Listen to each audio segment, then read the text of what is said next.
Nunca achei o apoio americano sincero. Essas foram as palavras da ativista curda Hevi Ahmed, que em entrevista à France Four expressou o sentimento de traição dos curdos na Síria. Após um início de ano difícil, os curdos, antigos aliados de Washington contra o ISIS, enfrentaram o exército sírio e sofreram grande derrota. Segundo a Al Jazeera, ocorreu a batalha mais intensa desde a queda de Bashar al-Assad em 2024, com forças do governo enfrentando as forças democráticas sírias, principais lideradas pelos curdos. Em Alepo, dezenas morreram e mais de 150 mil ficaram deslocadas de Sheikh Maqsud e Ashrafia aos bairros curdos.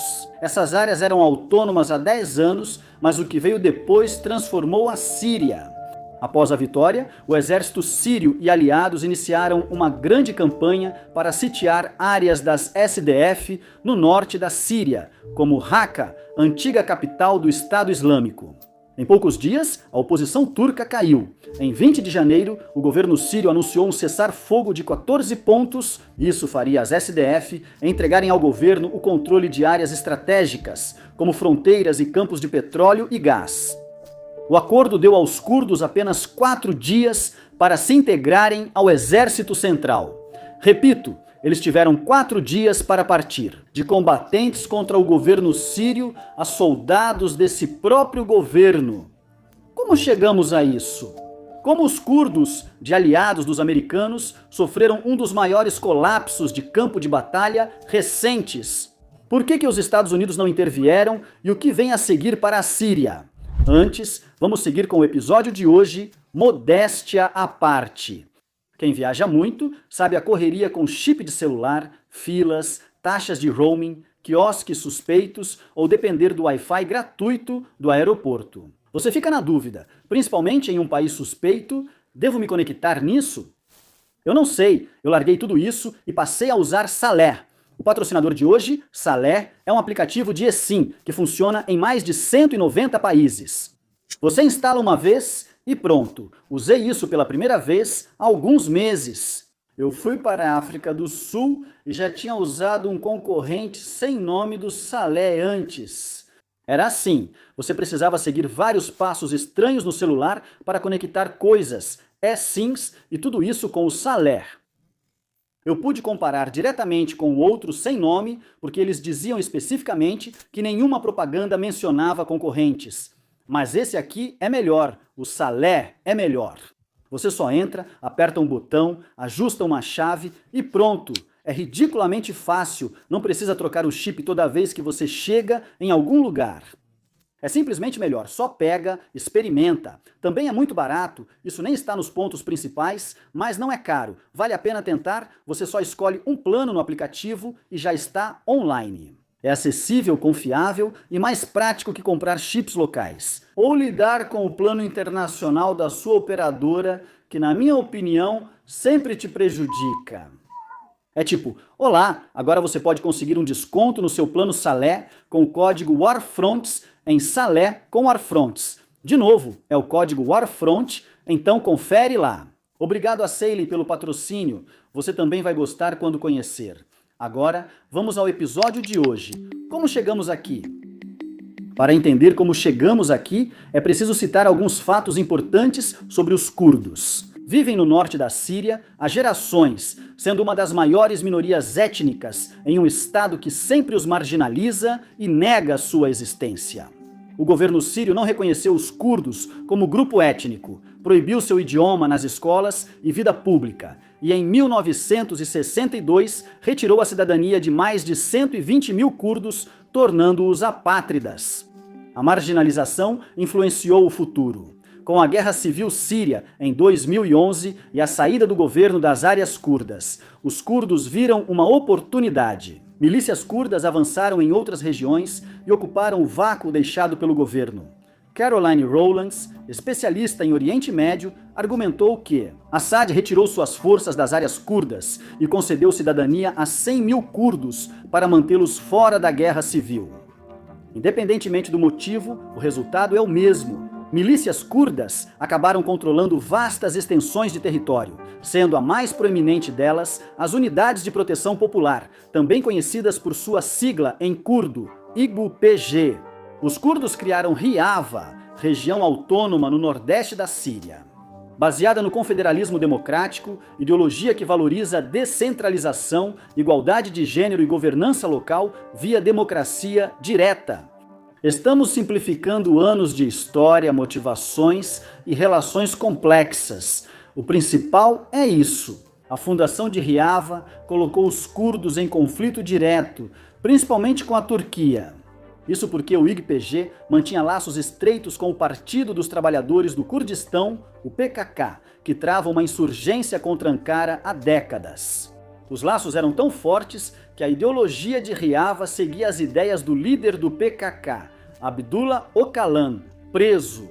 Isso explica por que, para a Turquia, o IGPG e os grupos curdos afiliados eram vistos como nada mais do que o braço sírio do PKK. Essa ligação se mostraria tóxica.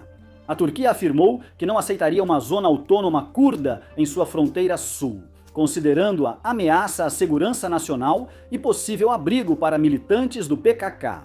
Para a Turquia, cada vitória dos curdos sírios fortalecia o PKK. Forças turcas bombardearam curdos no norte da Síria desde 2016 e Ankara ameaçou várias vezes uma grande intervenção militar para conter o que considerava um impasse terrorista. Em 2014, o ISIS e grupos jihadistas tomaram Síria e Iraque, declararam um califado e cometeram atrocidades. Os curdos se tornaram a força mais eficaz contra eles em terra. O cerco de Kobani, em 2014, foi um ponto de virada.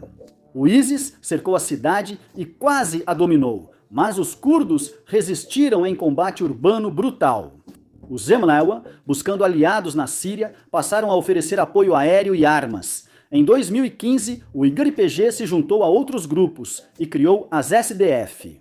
Apesar da liderança curda, autoridades dos Zemlawa estimaram que metade das forças era de árabes étnicos. As SDF tinham como objetivo derrotar o ISIS e conseguiram isso com grande eficácia em 4 anos. As SDF, apoiadas pelo poder aéreo americano e forças especiais, expulsaram o ISIS de seus redutos. Eles tomaram Raqqa em 2017, após 4 meses de batalha que devastaram a cidade. Em 2019, as SDF eliminaram o ISIS como entidade territorial na Síria, mas o grupo seguia em insurgência. As SDF controlam as áreas mais ricas em recursos da Síria, como os campos de petróleo de Deir az-Zor e terras agrícolas do rio Eufrates. Eles ficaram responsáveis por milhares de prisioneiros do ISIS e suas famílias em grandes campos, tornando-se peça-chave em futuras negociações.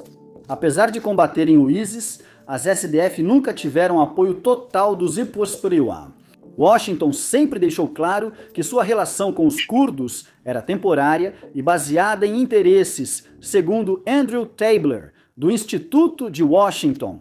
Essa postura visava evitar atritos com a Turquia, aliada da OTAN, e limitar envolvimento nos assuntos internos da Síria. Há também o fato de que os Estados Unidos estavam comprometidos com a ideia de uma Síria unificada após Assad, uma Síria unificada que está sendo construída atualmente pelo presidente Ahmed al-Shara, também conhecido pelo seu nome de Guerre Abu Mohammed al-Jalani.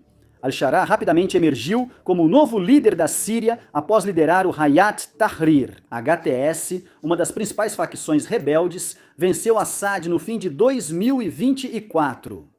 Com o apoio turco durante a Guerra Civil, a Turquia agora tinha um governo sírio aliado para buscar seus objetivos. Eles não eram só aliados de guerra, mas também tinham o interesse comum de acabar com a autonomia curda, ainda que por motivos distintos.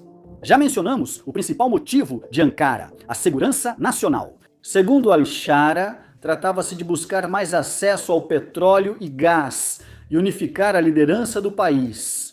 Isso estabelece o pano de fundo contra o qual os eventos de 25 aconteceram.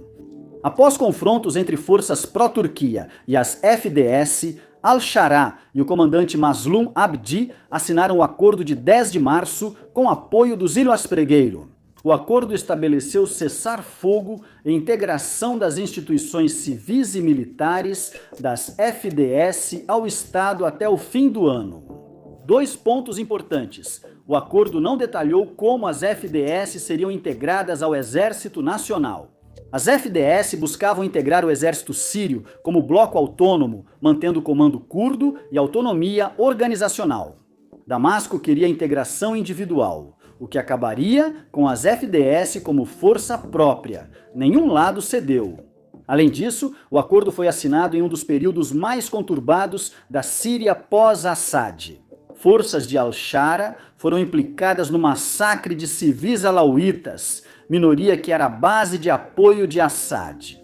Como Aaron Lund, um pesquisador do think tank americano Century International, disse a Reuters, Al-Shara estava em uma posição enfraquecida e precisava fazer um acordo demonstrando que respeitaria os direitos das minorias. O que explicaria por que Al-Shara concordou, mesmo havendo discordâncias.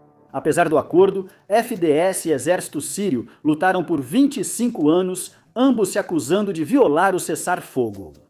Ainda assim, pouco avançou na implementação do acordo de 10 de março. Depois veio 6 de janeiro. Como tem sido comum este mês, tudo saiu do controle antes mesmo de analisarmos como isso ocorreu. Foram muitas, com breve pausa para algo bem menos caótico, talvez até maravilhoso. Eu chamaria, porque sou responsável, em parte, por criá-lo. Front Esco é o nosso serviço de assinantes, pessoas que veem o que estamos fazendo aqui no canal principal, gostam e decidem que querem ainda mais disso. Por $5 mensais, você acessa 2 artigos de especialistas e até 3 vídeos exclusivos semanais. Digo entre 2 e 3, pois começou como 2. Mas o mundo tem estado tão louco que acabamos fazendo explicações adicionais toda semana. Até agora já fizemos sobre a Venezuela, sobre o Irã e agora hoje estamos postando um sobre a Groenlândia. De nada! Hoje passo mais tempo no estúdio do que com minha família. O mundo enlouqueceu. Obrigado por sempre lembrar disso nos comentários. Por $5 mensais, você recebe 2 ou 3 vídeos exclusivos por semana e outras vantagens, além de nos apoiar. Muito obrigado. Isso é o principal. Estocolmo. E agora voltamos ao mais recente surto de loucura na Síria. Colapso. Dissemos que as FDS colapsaram no campo de batalha, mas essa palavra nem descreve o que ocorreu. Em poucos dias, o governo sírio deixou de combater os curdos para pressioná-los a aceitar um cessar-fogo muito favorável a Damasco. Esse é um colapso como o do exército de Assad frente ao avanço de Al-Shara. Isso levanta a questão: como as FDS, que já enfrentaram o ISIS, foram derrotadas tão rápido?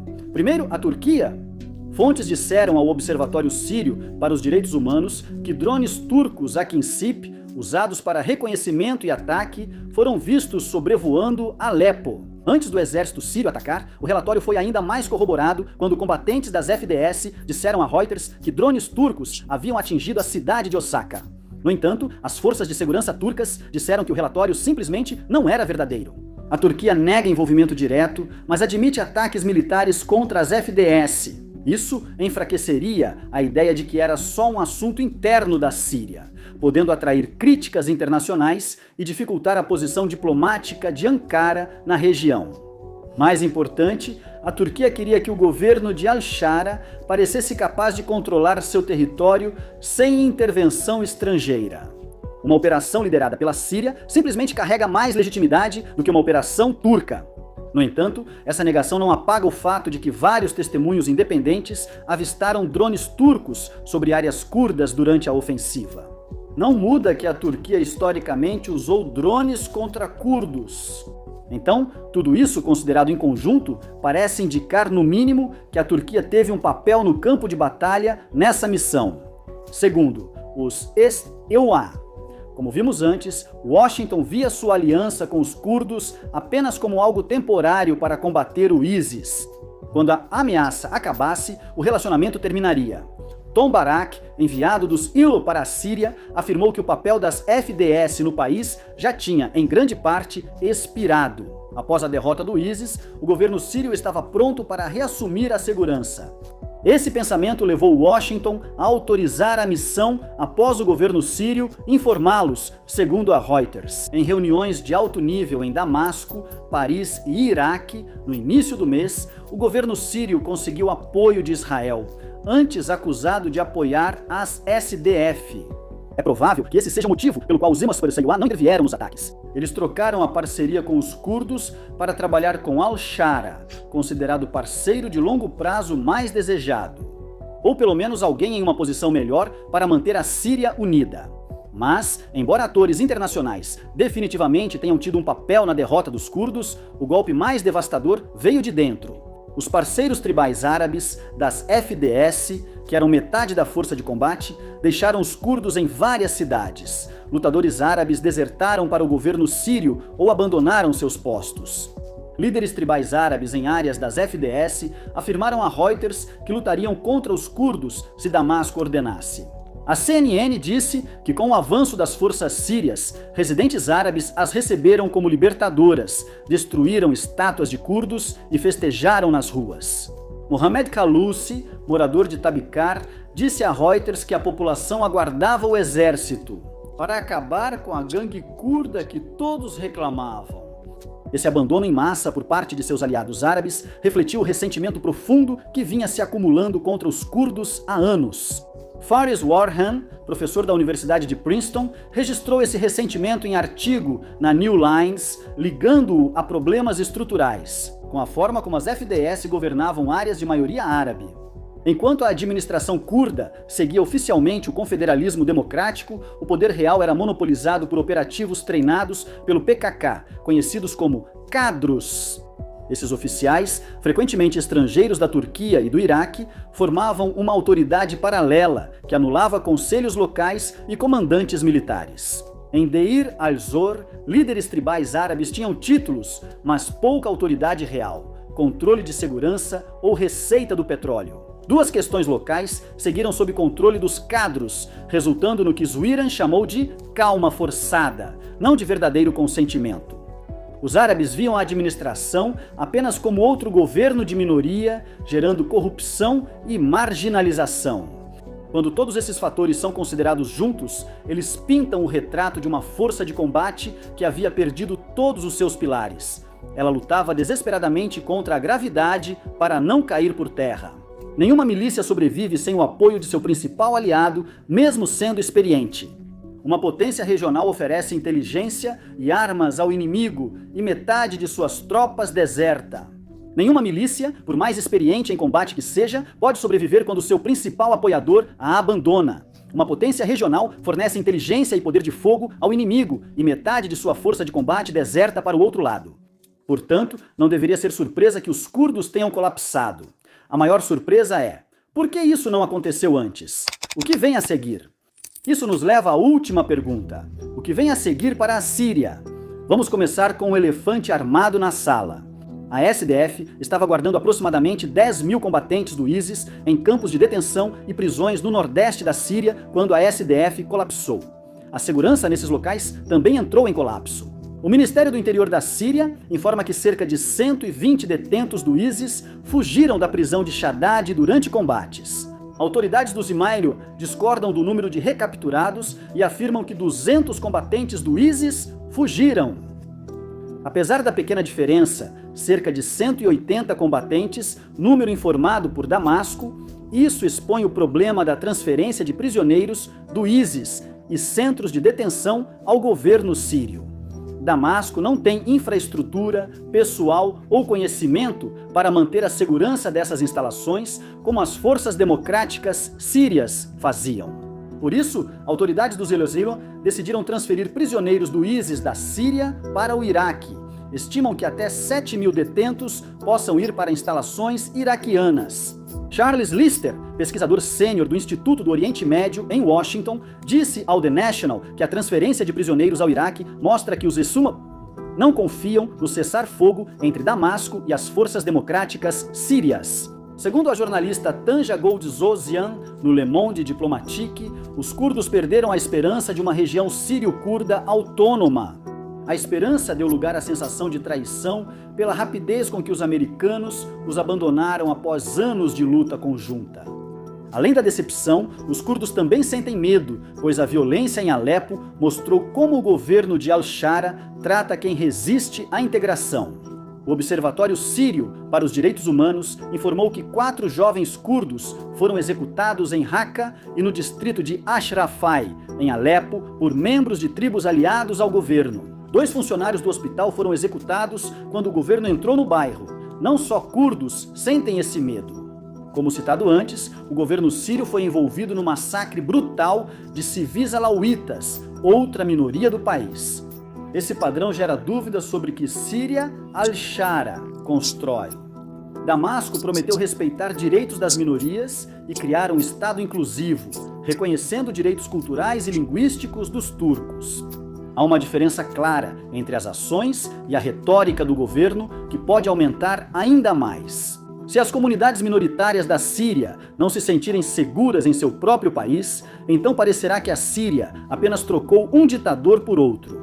Seria uma pena, pois al-Shara estaria descumprindo a promessa da Síria ao mundo, feita após a queda de al-Assad, de que os dias sombrios em Damasco haviam acabado.